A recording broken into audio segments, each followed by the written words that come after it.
Women. How many of you know who United Methodist Women are? Yay! Well, I'm betting some of you know them as the women in your church who minister to grieving families with a funeral dinner. Maybe they run the thrift shop. Maybe they make the best potato soup in town. But we're also marching in the streets, practicing civil disobedience. We're calling all lawmakers, telling them what we think. And we're also supporting women around the world. We are a league of We're a league of extraordinary Methodist women.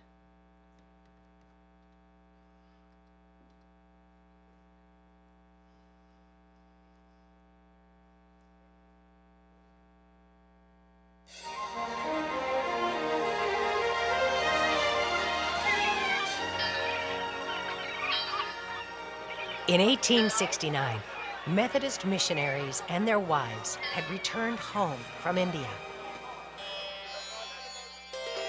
While there, missionary wives had been stunned to learn that it was deemed inappropriate for the native women to be seen by a male doctor. At the time, males dominated the medical profession. When a group of 8 Methodist Episcopal women heard this, they were in disbelief and knew they had to do something about it. On a dark and stormy night, they gathered to figure out what to do. It was decided they would send a woman doctor to India. With faith and determination, they wrote to women all across the United States, informing them of their plan and asking for their assistance. In a short amount of time, they had raised enough money to send the first female missionary to India. These women sent out the first female missionaries. Today, United Methodist women continue their legacy by supporting over 300 mission projects all around the world. And now here's Annabelle to tell you more.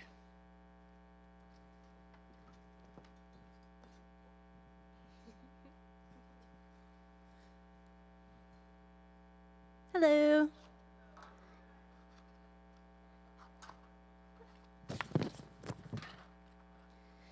So my mom was a district president of United Methodist Women. I was still in utero when I went to my first United Methodist Women event, and it was a mission education event. It was called School of Christian Mission back then, and now it's called Mission U. When I was a child and totally self-centered, Mission U meant rolling down the hills at Florida Southern College and swimming in the pool with other kids my age. As I got older and my life revolved around friends, Mission U meant a road trip with my homies and doing silly things together at the talent show. In high school, when I became more aware of a whole world of other people, Mission U meant exploring other cultures and learning about why some people were poor, and sometimes really poor. One year, the spiritual growth study at Mission U was about forgiveness. That Mission U changed my personal relationships for the rest of my life.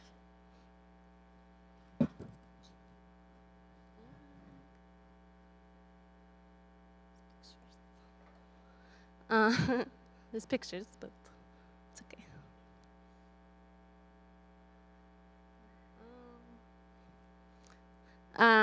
It's supposed to be United Methodist Women marching. You might know what that looks like. So I began to realize that United Methodist Women was offering me a way to respond to God's love and not only change my life, but the lives of those around me. I found myself with United Methodist Women and the Immokalee Coalition for farm workers, marching for fair wages and humane working conditions. I was even teaching Mission U studies to my history class. United Methodist Women had pushed me beyond the comfort of the little old ladies in tennis shoes to a world outside the church to show the love of Jesus Christ.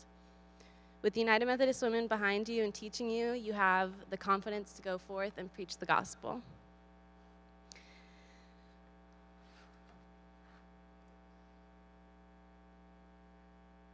I learned about opportunities to travel and learn through United Methodist Women. My first trip was to New York City for the United Methodist Seminar on National and International Affairs program. I studied the migration of women and children for almost a week with Korean, Japanese, and U.S. Young women. It was fantastic. You can go to unitedmethodistwomen.org and see all the opportunities for yourself. You may say, how would I pay for that? And there's a Haitian saying, when God plans the trip, God pays the way. You might need to speak to local United Methodist Women units and ask for a little money, but that's all part of your leadership training. All this United Methodist Women stuff was not in a vacuum. All the while I was diddling around as an adolescent. My grades were great, but I was insecure and tall and awkward. My boyfriend was not very loyal, and the worst part is my brother went off to war at 17. So peace became my issue. And United Methodist Women had given me this global perspective and introduced me to social issues like peace with justice.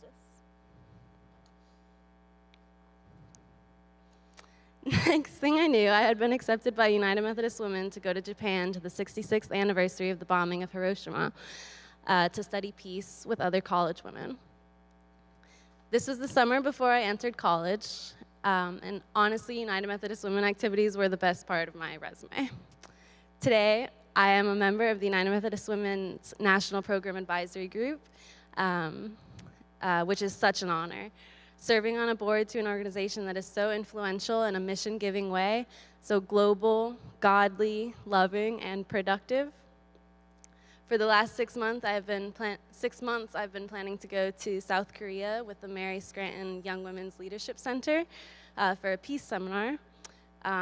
Mary Scranton was a United Methodist Women missionary in Korea in the 1800s who started a school for girls at a time when Korean women were not allowed to go to school. Unfortunately, the seminar was recently canceled due to a disease outbreak in Korea called MERS, the Middle East Respiratory Syndrome. And it's things like this that UMW and mission education open your eyes to. These seminars, hosted by UMW or sister organizations like Scranton, are simply incredible.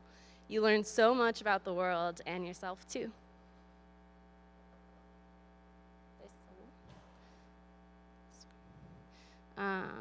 United Methodist Women are simply awesome, and God is so good. My brother came home from Iraq and is now going to school on the GI Bill.